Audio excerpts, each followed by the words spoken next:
আসসালামু আলাইকুম প্রিয় দর্শক, অন্য মঞ্চে আলোচনায় আপনাদের সকলকে আমন্ত্রণ জানাচ্ছি।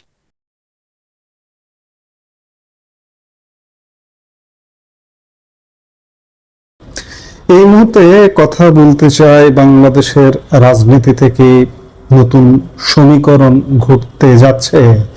গত কয়েকদিনের অবস্থা দেখে মনে হচ্ছে যে আওয়ামী লীগ নেতাকর্মীর ভয় ভেঙে গেছে। প্রথমত, আমরা 3 দিন আগে চট্টগ্রামে বীর মুক্তিযোদ্ধা 1 নম্বর সেক্টরের সাব সেক্টর কমান্ডার, সাবেক মন্ত্রী, এমপি, আওয়ামী লীগের প্রেসিডিয়াম সদস্য ইঞ্জিনিয়ার মোশাররফ হোসেনের জানাজায় মানুষের যে ঢল দেখলাম তা স্মরণকালের স্মরণীয় নিঃসন্দেহে। তারা কারা ছিলেন? আওয়ামী লীগার। এবং গতকাল শেখ হাসিনার স্বদেশ প্রত্যাবর্তন দিবসে রাজধানী ঢাকা এবং সারা বাংলাদেশে আমরা আওয়ামী লীগের একটা অবস্থান দেখেছি, যার কারণে আলাপ আসছে যে রাজনীতি থেকে শীঘ্রই আওয়ামী লীগকে কেন্দ্র করে নতুন রাজনৈতিক সমীকরণ হতে যাচ্ছে।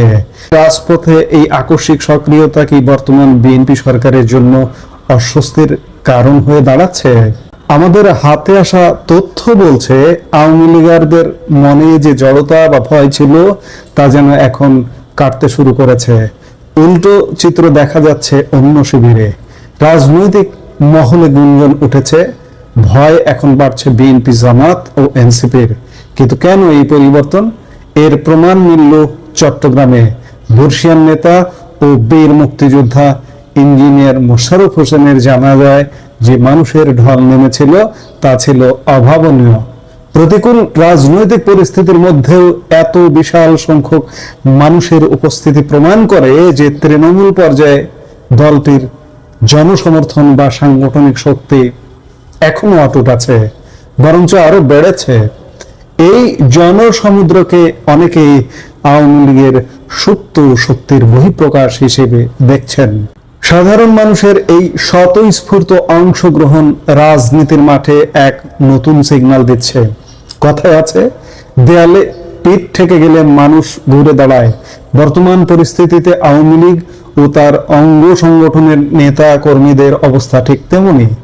দীর্ঘদিনের মামলা, হামলা এবং ধরপাকড়ে বিপর্যস্ত কর্মীরা এখন অনেকটা মরিয়া। আর কতদিন ঘরে বসে থাকা যাবে? এই প্রশ্নটি এখন তৃণমূলের প্রতিটি স্তরে প্রতিধ্বনিত হচ্ছে। এই যে দেয়ালে পিঠ থেকে যাওয়া অবস্থা, এটাই তাদের রাজপথে নামার সাহস যোগাচ্ছে। গতকাল ছিল আওয়ামী লীগ প্রধান শেখ হাসিনার ঐতিহাসিক স্বদেশ প্রত্যাবর্তন দিবস। 1981 সালের 17 মে তিনি সকল নিষেধাজ্ঞা উপেক্ষা করে দেশে ফিরেছিলেন। এবছরও সেই দিনটিকে ঘিরে কর্মীদের মাঝে এক ধরনের আবেগীয় তাড়না দেখা গেছে।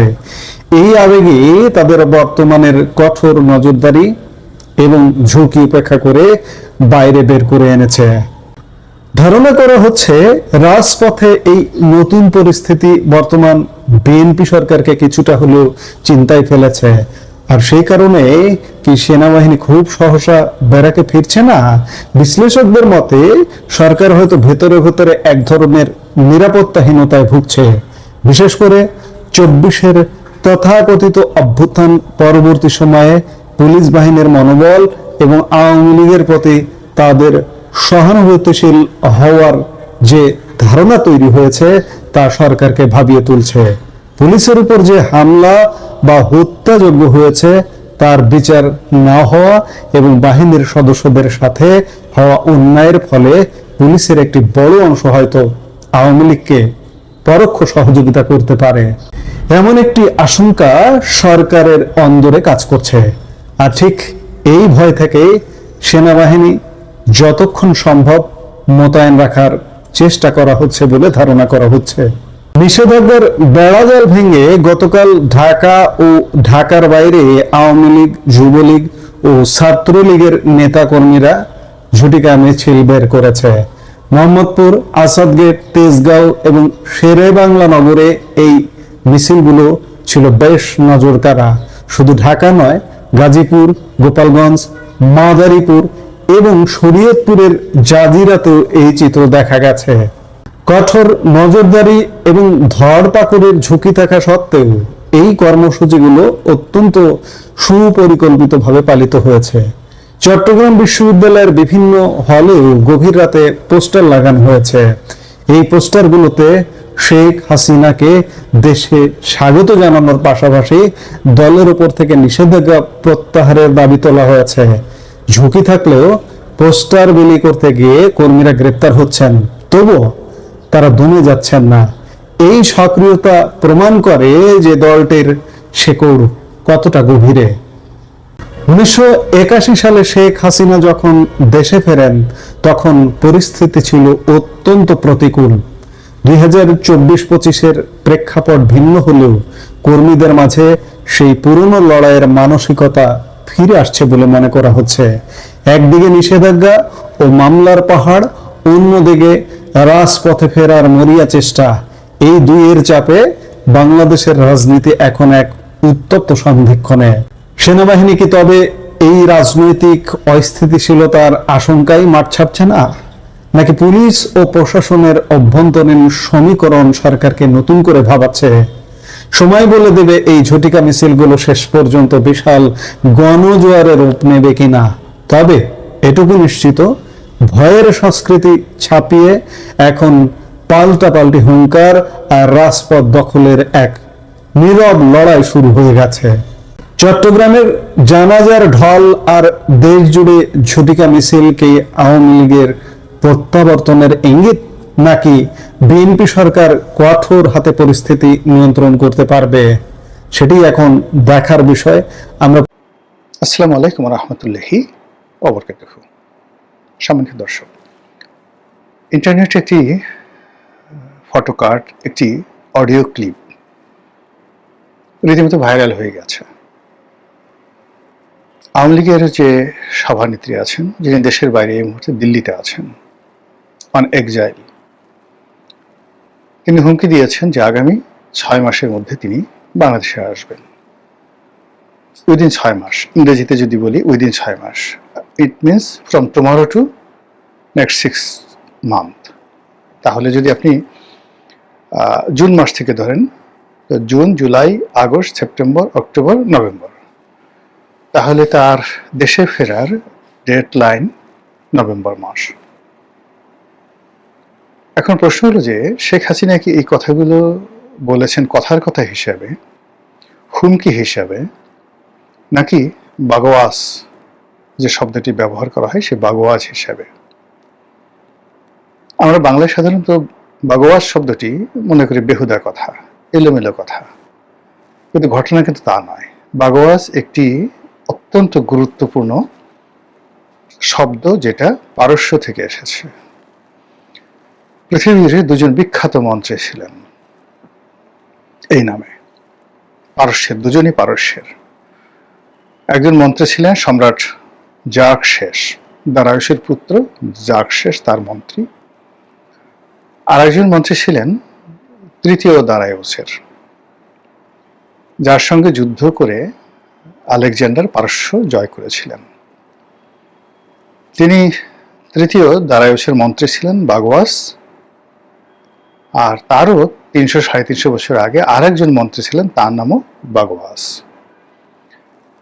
তো তৃতীয় দারায়ুসের পতনের পর আলেকজান্ডার সেই বাগোয়াসকে, মন্ত্রী বাগোয়াসকে তিনি যে কোনোভাবে কনভিন্স করে তার ক্যাবিনেটে তিনি স্থান দেন, এবং মৃত্যুর পূর্বক্ষণ পর্যন্ত তারা উভয় খুব ঘনিষ্ঠ বন্ধু ছিলেন।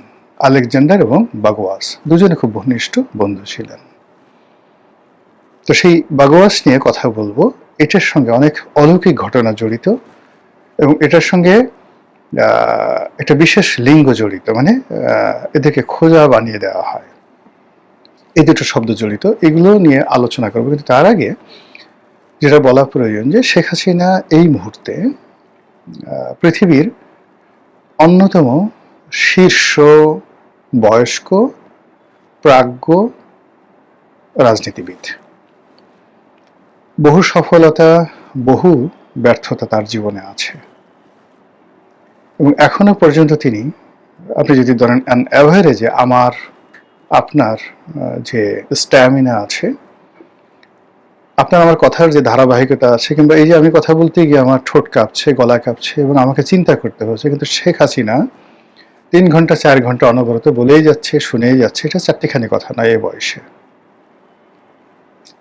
2 নম্বর হলো তার যে অভিজ্ঞতা, সেই অভিজ্ঞতা, সেই ব্রিটিশ ভারত থেকে তার অভিজ্ঞতা, পাকিস্তানে এটার পূর্ণতা, নিজের পরিবারে তার যে রাজনীতির হাতে খড়ি, সেটি কলেজ জীবনে এবং রাজপথে এমনভাবে সফলতা পেয়েছে, সেই সফলতার কারণে তিনি টানা 17 বছর ক্ষমতায় ছিলেন। তার আগে তিনি 5 বছর, 17 আর 5, 22 বছর, টানা 22 বছর তিনি ক্ষমতায় ছিলেন।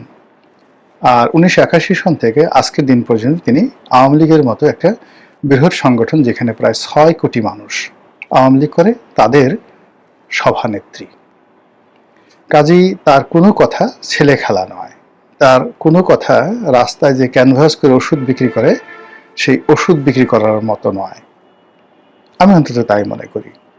কাজে তিনি যে কথাগুলো বলেছেন, সেই কথাগুলো নিয়ে বিশ্লেষণ করার দরকার রয়েছে। সেই কথাগুলো কেন বলেছেন, আর সরকার এই কথাগুলো কতটা আমলে নেবে বা না নেবে, সেটা সরকারের ব্যাপার। কিন্তু তার আগে যেটা বলে নিই, সেটি হলো শেখ হাসিনার বক্তব্য নিয়ে আওয়ামী লীগের মধ্যে রীতিমতো খুশির বন্যা বইছে। আপনি যতই সমালোচনা করেন না কেন, আওয়ামী লীগের লোকজনের কাছে তিনি এখন সাক্ষাৎ দেবী।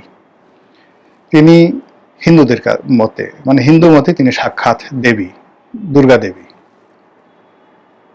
অথবা ধরুন মা কালী, হোয়াটএভার। দুর্গা এবং কালী কিন্তু একই, মানে পৌরাণিক কাহিনীতে যিনি দুর্গা তিনিই কালী, তিনি পার্বতী।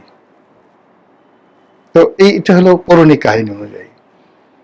মুসলমানদের মধ্যে যারা ধর্মবিশ্বাসী, তিনি মনে করেন, তারা মনে করেন তিনি আলা হজরত রাবেয়া বর্ষী, অথবা তিনি অলি আল্লাহ, আল্লাহর অলি আল্লাহ। তার কাছে অনেকগুলো অলৌকিক ক্ষমতা আছে। তিনি যা চান, যেভাবে চান, সেভাবে অনেক কিছু ঘটে। নচেৎ যে পরিস্থিতিতে তিনি পড়েছিলেন, তার তো মরে যাওয়ার কথা, তাকে জেলে নেওয়ার কথা, এবং জনগণ যদি তাকে পেত, তিনি পদপিষ্ট হয়ে মারা যেতেন, ছিন্ন ভিন্ন হয়ে যেত তার লাশ। তো সেই অবস্থাতে যদি বাগোয়াস না থাকতো, অলৌকিক কোনো ঘটনা না থাকতো, প্রাকৃতিক কোনো ঘটনা না থাকতো, তিনি ওভাবে গণভবন থেকে হেলিকপ্টারে করে ধীরে সুস্থে বেড়াতে গেলেন। তাও আবার কি রাজকীয় মেহমান। তিনি গেলেন সামরিক বিমানে করে গেলেন। প্রথমে হেলিকপ্টারে উঠলেন, সেটা সামরিক হেলিকপ্টার, এরপরে সামরিক বিমানে গেলেন। বাংলাদেশের সীমানা যখন পাড়ি দিলেন, তখন তাকে সেই সামরিক প্রহরা দিয়ে তাকে পাঠানো হলো। আবার ভারতের সীমানায় যখন গেলেন, তখন তাকে সেই রয়্যাল গার্ড দিয়ে, যেভাবে ডোনাল্ড ট্রাম্পকে সেই গার্ড দিয়ে চীন বেজিংয়ে আনলো, ঠিক ওইভাবে শেখ হাসিনাকে বাংলাদেশের সীমান্ত থেকে ভারতীয় এয়ারফোর্সের যে প্লেনগুলো, তারা গার্ড দিয়ে দিল্লিতে নিল, এবং দিল্লির যে সামরিক বিমান মানে ঘাঁটি, সেখানে ল্যান্ড করলো। এবং সেখান থেকে আজ অবধি তিনি, মানে শুধু কোনো বিদেশি নয়, আমার কাছে মনে হচ্ছে যে নরেন্দ্র মোদির পর যদি কাউকে ভারতে এই মুহূর্তে সবচেয়ে বেশি সিক্রেট এবং স্যাক্রেট এবং যাকে বলা হয় টপ প্রায়োরিটিতে হাইয়েস্ট ক্যাটাগরির সিকিউরিটি দিয়ে এই মুহূর্তে যদি ভারতে কোনো নাগরিক থাকে, মোদির পরে সেটি শেখ হাসিনা। অজিত দোভালও নন, কিংবা অমিত শাহও নন, কিংবা রাজনাথ সিং, যিনি ভারতের প্রতিরক্ষা মন্ত্রী, তিনিও নন। শেখ হাসিনাকে সেভাবে তারা মোমের পুতুল করে, যক্ষের ধন করে ভারত রেখে দিয়েছে। কেন রেখে দিয়েছে সেটা ভারত বলতে পারবে, কিন্তু ফ্যাক্ট ইজ দ্যাট যে তার সাথে দেখা করা, এমনকি তার সাথে কথা বলা, এটা এত সহজ বিষয় নয়। তো তিনি সেখান থেকে বললেন যে আমি আসব উইদিন 6 মান্থ। আগেও বলেননি, পরেও বলেননি, একেবারে 6 মাসের মধ্যে এই কথাটা তিনি কেন বললেন? এটা কি শুধু কথার কথা? শেখ হাসিনাকে যদি আপনি ফলো করেন, আপনি দেখবেন যে সে কিন্তু কথার কথা ঠাট্টা মশকরা করে না। দাঁত মুখ খিচিয়ে রাগের স্বরে যা কিছু বলেছেন প্রত্যেকটা তিনি অক্ষরে অক্ষরে পালন করার চেষ্টা করেছেন। আর যেগুলো পারেননি সেগুলো তিনি এমনভাবে অভিসম্পাদ করেছেন যে সেগুলো এখনো মুখ দিয়ে তিনি চালিয়ে যাচ্ছেন। তার ভিতরে মুনাফিকি ছিল না, এবং তার মধ্যে কোনো রকম এরকম বাগাড়ম্বর কখনই ছিল না।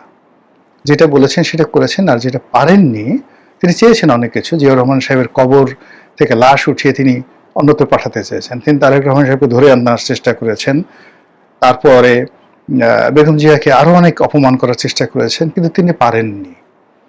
কিন্তু না পারার ফলে তার মধ্যে কোনো অনুশোচনা জাগ্রত হয়নি, তিনি আগের মতোই ওই একই মনোভাব ধারণ করেন। This is Sheikh Hasina.